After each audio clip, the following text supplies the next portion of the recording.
Bueno, hoy vamos a hacer una reflexión. Hoy vamos a estudiar los procesos de evolución e involución que están presentes en la naturaleza, que los podemos ver en nuestro cuerpo, en los objetos que nos rodean.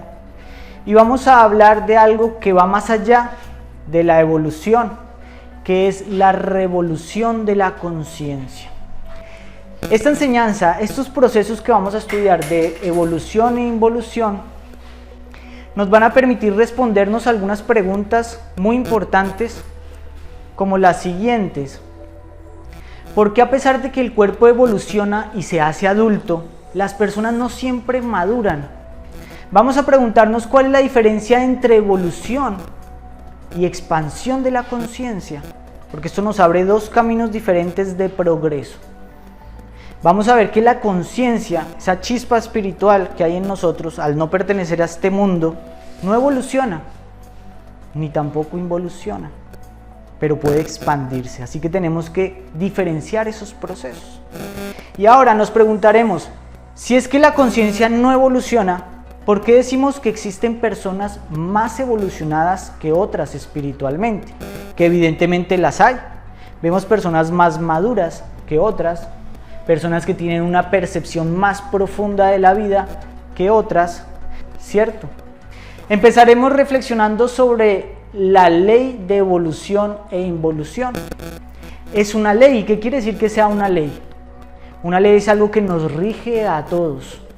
Todo cuanto vemos en este mundo está sujeto a pasar por procesos evolutivos que luego son precedidos por otros involutivos. Esto lo podemos ver con facilidad.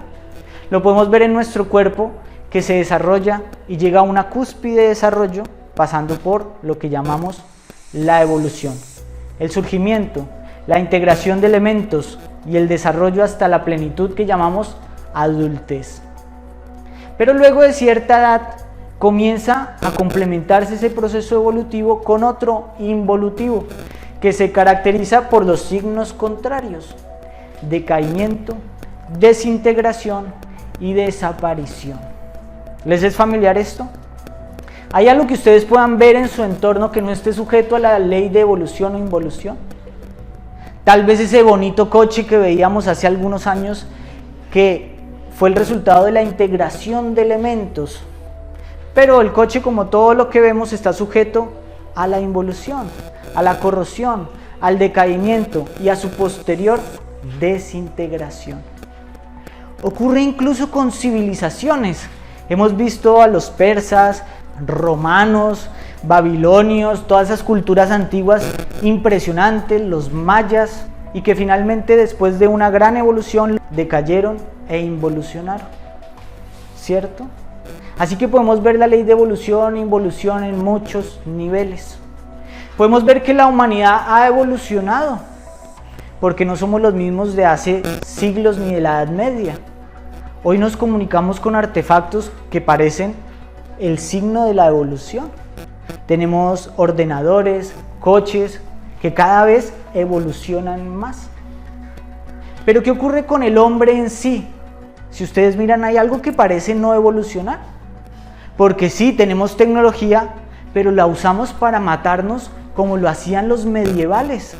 Algo parece estancado, algo parece en estado medieval, porque no usamos flechas, pero usamos otra clase de armas para demostrar la misma actitud. ¿Qué ha pasado? Hay algo que no evoluciona, ¿cierto? Para comprender esto tenemos que estudiar al hombre como tal, a cada uno de nosotros, desde la perspectiva del autoconocimiento. Conocernos cómo somos, qué somos. Y entonces vamos a comprender que los procesos de evolución se dan de diferentes formas en el ser humano. Porque no somos como el coche ni como la civilización, no solamente somos materia. Somos una compleja composición de cuerpo, organismo físico, estructura, de alma, mente, psiquis y de algo más sutil que podemos llamar espíritu o conciencia. Y todas estas cosas evolucionan, progresan en sus respectivas esferas. El cuerpo físico y el alma podemos verlo como nuestra esfera material, Es el vehículo que utiliza esa conciencia espiritual durante una existencia. Pero el espíritu está más allá. El cuerpo y el alma tienen cambios de evolución e involución en conjunto. Miren, por ejemplo, un niño. Un niño va creciendo y también cambia su mente. Evoluciona a la mente de un adolescente y a la mente de un adulto. Pero no quiere decir que tenga conciencia de las cosas. Simplemente se desarrolla, se interesa por otras cosas, tiene otras habilidades. A medida que cambia el cuerpo, la mente también cambia. No es la misma mente del adulto a la del anciano, ¿cierto? Si el cerebro se deteriora, también se deterioran los procesos mentales. Pero hay algo que está más allá, que es el espíritu. El espíritu, a diferencia del cuerpo y el alma, no son propios de este planeta, de este mundo material. El espíritu podemos decir que es turista en este mundo. Está de paso, se alberga en un cuerpo, pero como tal es esencial y proviene de un mundo espiritual, de ahí su palabra espíritu, de un mundo inmaterial, de la unidad, donde no hay tú ni yo, donde no hay dualidad, no hay lejos ni cerca, ni arriba ni abajo, ni bueno ni malo. Imposible de comprender con nuestra razón, que es completamente dual. Por eso se le llama el absoluto. De allí viene la esencia, conciencia o espíritu. Este espíritu, a diferencia de nuestro cuerpo, no tiene padres materiales. No piensa, no siente, no tiene extremidades, no tiene sentidos. Es tan simplemente una esencia de vida espiritual. ¿Y a qué he venido a pasear acá a este mundo verde con todos estos conflictos y caos que surgen de la dualidad? Pues ese espíritu se manifiesta en el mundo con el propósito de participar de esto que es la creación. En el absoluto no hay pasado ni futuro, no hay arriba ni abajo, todo es absoluto, todo es unidad.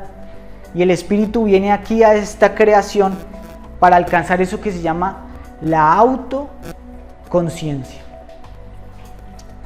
¿Pueden imaginar qué es la autoconciencia? Tener conciencia de mí mismo, de que soy un espíritu. Es decir, poder trascender los límites de la apariencia, de la forma, de la diversidad. Y a pesar de que estoy envuelto en este cuerpo, puedo llegar a darme cuenta, por eso se dice tomar conciencia de dónde estoy. De que así como hay otros, en realidad esos otros también tienen en el fondo un espíritu con el que somos unidad. Tomar conciencia de que este cuerpo perece, pasa y que no soy yo realmente este cuerpo.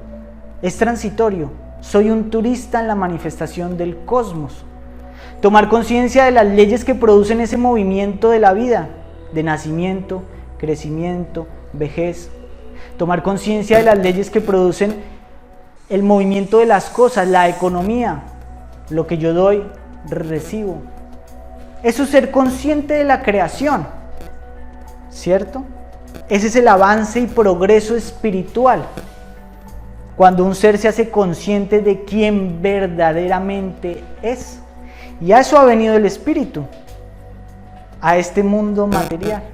Ese es el propósito, la realización del despertar de la conciencia, descubrir quién realmente somos en este mundo de apariencias y de cambios.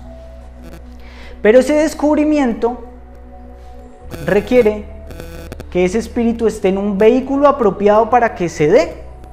Requiere que esté en un cuerpo que disponga de una capacidad, de un alma que le permita hacerse consciente. Porque ¿podría el lagarto tomar esa autoconciencia? ¿El gato? ¿El perro? ¿La planta? ¿Qué creen ustedes? Obviamente que no. El caballo no puede. Nosotros disponemos de la fortuna de tener un cuerpo con la capacidad mínima para lograr esa autoconciencia. Así que aquí nos encontramos en dos niveles evolutivos por los que nosotros, seres humanos, estamos pasando. Por un lado, estamos regidos por la ley de evolución e involución en nuestro caso personal, porque evolucionamos e involucionamos como individuos. Nazco, me convierto en un niño, me vuelvo un adulto. Eso es un proceso de evolución por el que estoy pasando.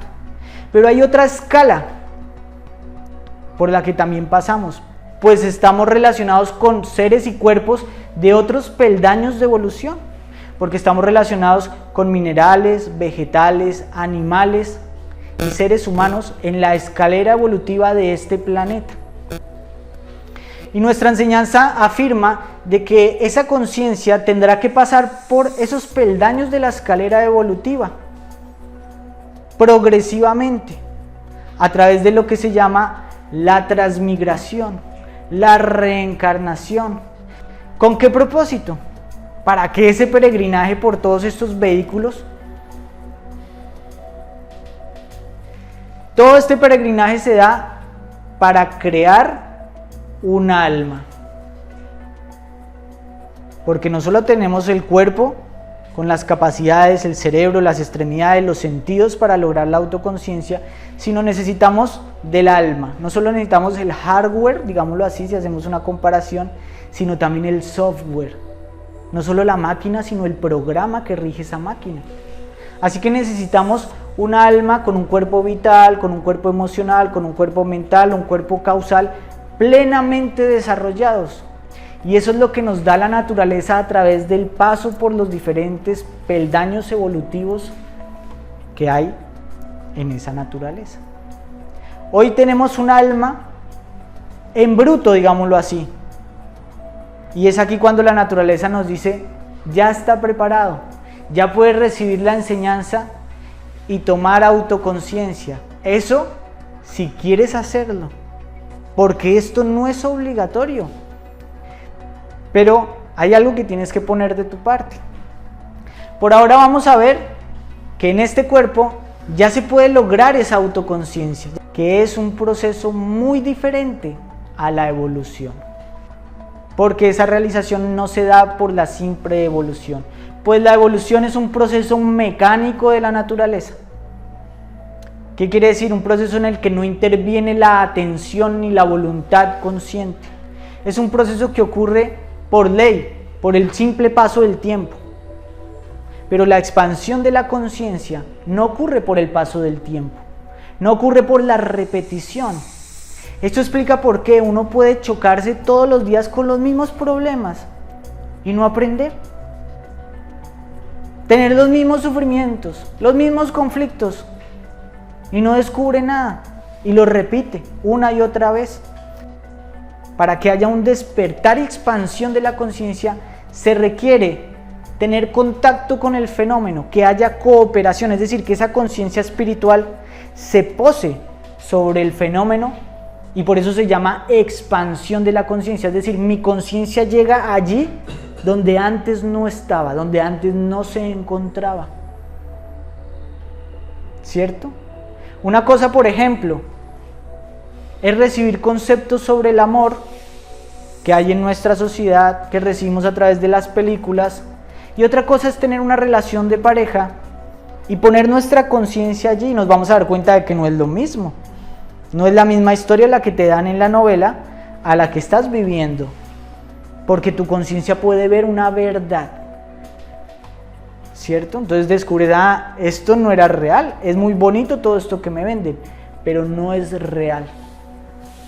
Y eso lo que permite es que expandas tu conciencia a una verdad. De la misma forma, pues hay muchas verdades de la vida.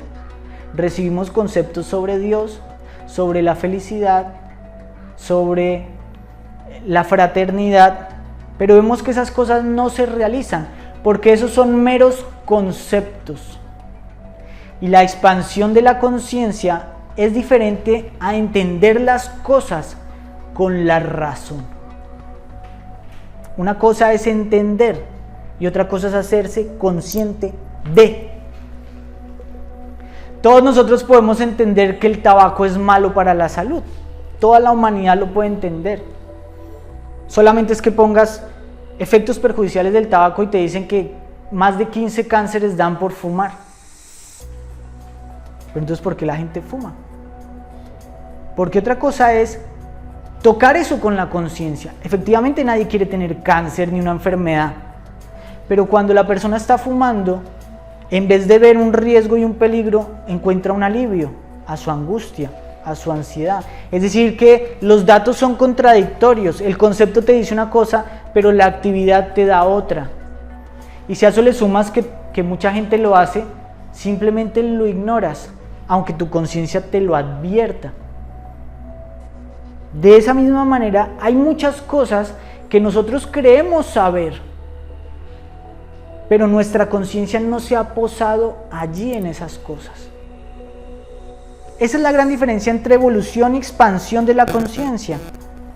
Para que haya expansión tiene que haber un proceso educativo diferente al que nos han enseñado.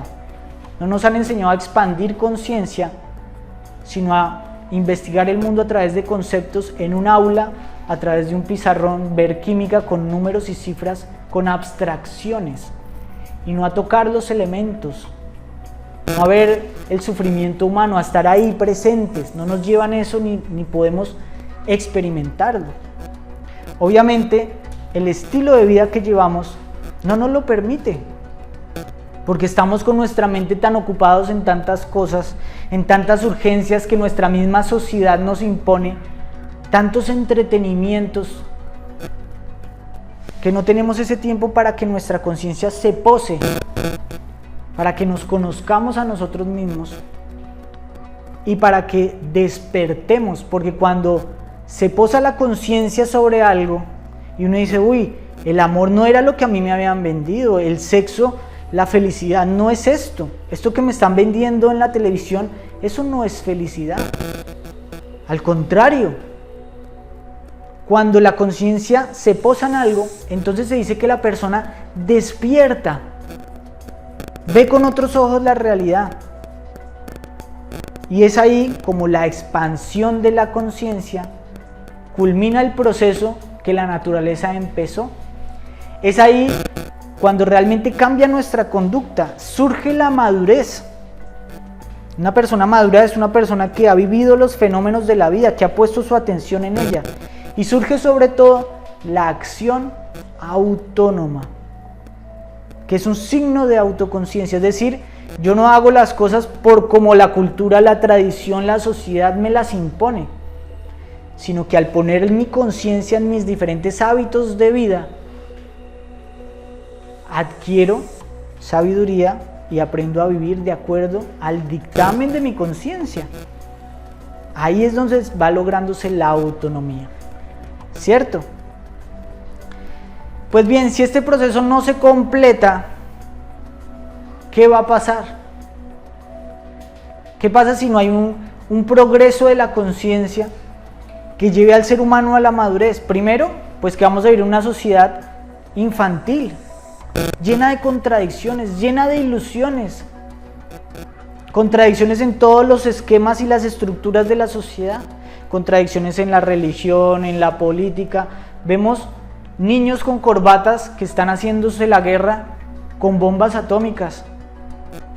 Así que si uno no lleva la conciencia a los fenómenos, va a pasar algo con el alma, y es ahí donde entra todo el conflicto espiritual en el alma, porque el alma, ser el complemento del cuerpo, sí involuciona, pues el cuerpo se hace viejo, involuciona, pero el alma también involuciona de otra forma, tiene su escala de involución, y esa involución se da con el sueño de la conciencia, porque si seguimos dormidos, regidos por valores infantiles de la apariencia, por divisiones de nacionalidades, por resentimientos de la historia, nuestra conciencia está dormida en una subjetividad, en algo irreal, completamente dormida. Completamente dormida cuando pensamos que venimos al mundo simplemente a experimentar goces sensuales, a tener más poder que los demás.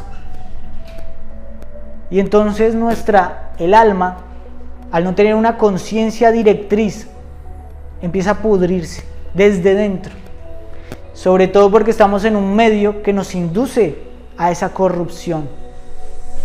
Pues una persona sin conciencia es manejable, gobernable, como una ovejita.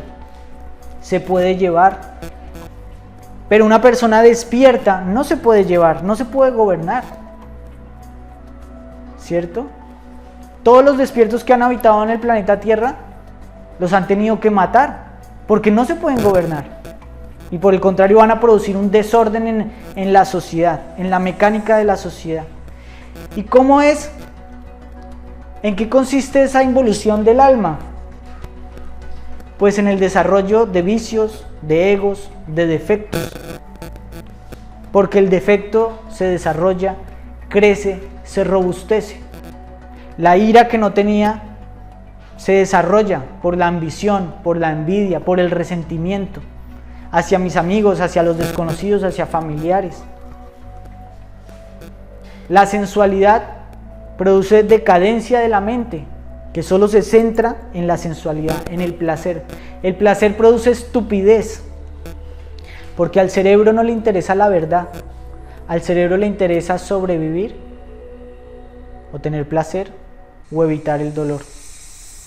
Y entonces surgen los procesos de involución, en los que nos encontramos hoy en día la mayor parte de la humanidad, porque si bien se desarrolla la tecnología, se desarrolla lo externo, evoluciona naturalmente, pero no hay un desarrollo espiritual de conciencia, que no estoy hablando de espiritualidad de creer en algo, estoy hablando de un desarrollo real a partir del autoconocimiento, de expandir mi conciencia, de indagar, de verificar, de descubrir. Cuando no hay ese desarrollo simultáneo, empieza la involución. Y esto nos vincula con lo que llamamos las infradimensiones internas.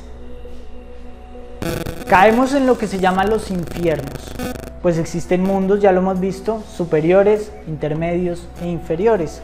Pero esos mundos infiernos no están fuera de nosotros, sino adentro de nosotros. Pues cada vez que desarrollamos un ego, un defecto, nuestra conciencia queda ahí atrapada y ese ego causa sufrimiento.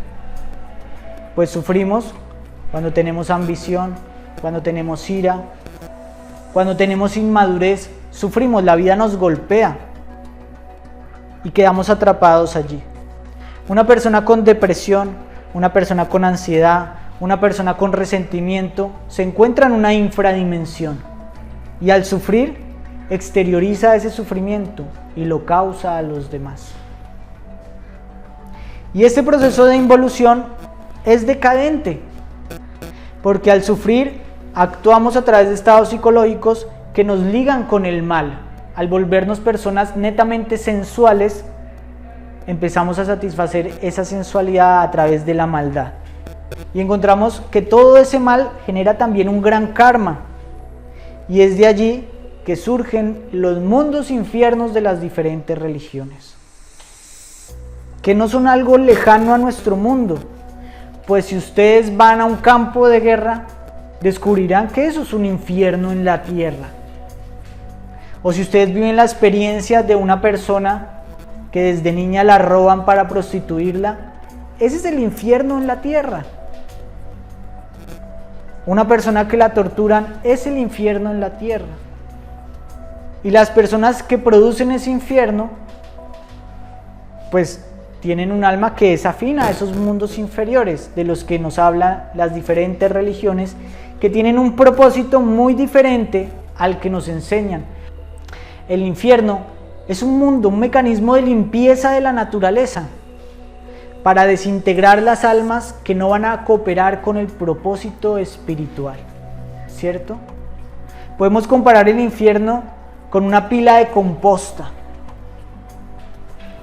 ¿verdad? La composta no es mala, es simple material en descomposición, que obviamente atrae un montón de animales terribles, huele a feo, pero lo que se está haciendo ahí es liberando de los cuerpos el material orgánico para una nueva creación. Y eso es lo que ocurre en los infiernos de la naturaleza. Allí se desintegran las almas para liberar esa chispa espiritual que ya no se puede liberar de allí. Es decir, que lo que se busca es liberar esa chispa del infierno en que cayó. Para eso es el infierno. Y una vez esa chispa queda liberada, puede volver a empezar el proceso en una trayectoria evolutiva. En eso que llaman en el oriente la rueda del samsara. Esto es el samsara. Pero obviamente el propósito del samsara no es el fracaso de la chispa, sino el éxito de la chispa. Que ella logre la autoconciencia, que descubra que es hija del Creador. Y por eso es que los grandes maestros se han presentado en el mundo. Si el proceso de la expansión de la conciencia fuera automático, no sería necesario que nos dieran un conocimiento como este o como muchos otros que han traído los grandes sabios. Porque los grandes sabios se han presentado precisamente para ofrecernos un conocimiento místico que nos ofrece un camino diferente a la evolución. Un camino que llamamos la revolución de la conciencia, ¿cierto? Y ese camino de la revolución de la conciencia, aquí en esta enseñanza lo manejamos a través de 3 factores, 3 campos que van a lograr un despertar integral en nosotros los seres humanos. El primer campo está relacionado con nosotros mismos, que es aprender a morir psicológicamente. Está relacionado con el trabajo que debemos hacer sobre nuestros valores, sentimientos, emociones, observándonos en el diario vivir, prestando atención a nuestra forma de reaccionar a las circunstancias, evitando la identificación, para que nuestra conciencia pueda extraer el jugo espiritual de las diferentes experiencias que vamos teniendo, relaciones. Trabajar tu ego, básicamente. Trabajar tu ego, exactamente. Hay otro aspecto que se llama el nacer sexual, que está relacionado con todo el trabajo que hay que hacer en relación a la sexualidad y a la pareja, en relación a nuestras energías magnéticas, ¿cierto? Un trabajo de purificación que comienza con revalorizar lo que hemos recibido de una sociedad que es completamente intrascendente, donde el sexo se ha convertido en algo pasajero, fugaz, para un gozo momentáneo, sin ninguna profundidad. Y un trabajo relacionado con nuestro entorno, lo que llamamos el sacrificio o el servicio por los demás. El acto que nosotros podemos realizar para dejar de producir karma, dejar de hacer daño a los demás y revertir el daño que hemos hecho. De esta manera, practicando una enseñanza diligentemente, de acuerdo a nuestras capacidades, porque cada uno tiene una capacidad diferente, cada uno tiene una voluntad diferente, pues se va logrando eso que es la revolución de la conciencia, que puede darse en una existencia, 2, quién sabe cuántas, pero lo importante es empezar a recorrer el camino, no comparándonos con los demás, sino recorriendo nuestro camino, ¿cierto? Y así es como vamos venciendo a ese dragón. ¿Qué preguntas quedan? ¿Qué dudas?